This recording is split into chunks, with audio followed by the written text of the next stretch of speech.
Dear brothers and sisters, this is Naresh Velpula. Nowadays, being a parent is a big challenge.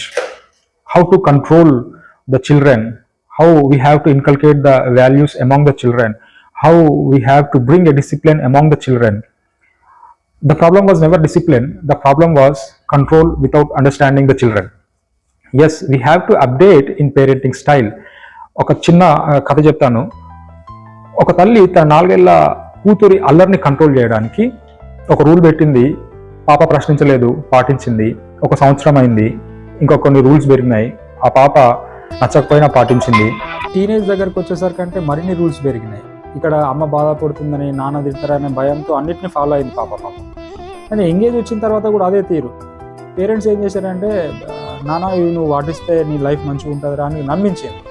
కాబట్టి ఆ అమ్మాయి అన్నీ చేసింది, ఏ రోజు కూడా ఏ మాట కూడా జవదాట్లేదు, ఏ రోజు కూడా ప్రశ్నించలేదు. కానీ ఈ సమస్య ఎక్కడొచ్చిందనంటే, ఎప్పుడైతే పాప రియల్ వరల్డ్లోకి అడుగు పెట్టిందో ఆ రూల్స్ ఏవి ఒక్కటి కూడా పనిచేయలేదు.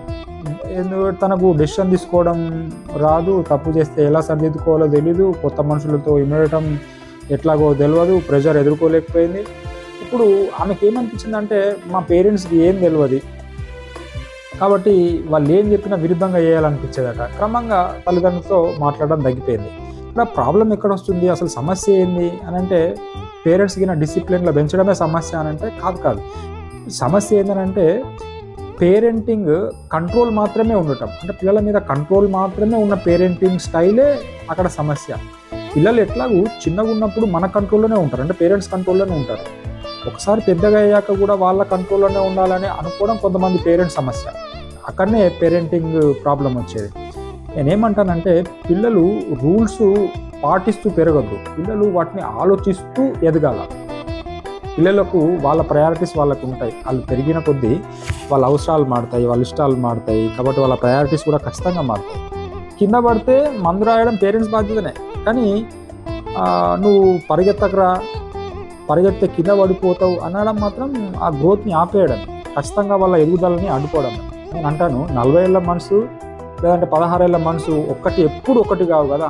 కాబట్టి వాళ్ళ మనసుకు తగ్గట్టుగా మనం మారాలనంటే వాళ్ళ రకంగా ఆలోచించాలి. పేరెంట్స్కి ఎట్లాగూ వాళ్ళకున్న ఫ్యామిలీ టెన్షన్స్, వాళ్ళ ప్రపంచం వేరే.